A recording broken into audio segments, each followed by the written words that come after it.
আল্লাহ সর্বশক্তিমান। বিসমিল্লাহির রহমানির রহিম। প্রিয় রাজাপুরবাসী, চুপিনগর বটতলার সর্বজনীন জনগণ, আপনারা আমার শুভেচ্ছা নেবেন।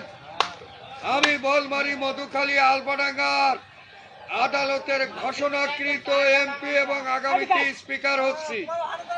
সেই কারণে আগামী জাতীয় সংসদ নির্বাচনে বলমারি মধুখালী আলপাডাঙ্গায় একযোগে আমি নূর ইসলাম শিকদার, আমার নামের পাশে যে মার্কা সেই মার্কায় ভোট দেবেন। আমি এমপি সবাই বলো মারহাবা। আমি এমপি হওয়ার পরে ডিজেল পেট্রোল চাউমিন লিটার প্রতি 20 টাকা কমাবো, সার কীটনাশকে ভর্তুকি দেব, পাট পেঁয়াজের দাম বাড়াবো। যেই দেশে কৃষি ডেভেলপমেন্ট হয় না, ও রাষ্ট্র উন্নত না। প্রিয় দেশবাসী, আপনারা আরো একটা খবর শোনেন।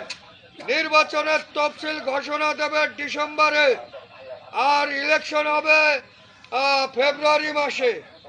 এখন নির্বাচনের বিধিমালা ভঙ্গ করে, আইন লঙ্ঘন করে এই 1971-এর জামাত শিবির, 1971-এর রাজাকার, এই সার্বভৌমত্ব বাংলাদেশের আইন লঙ্ঘন করতেছে।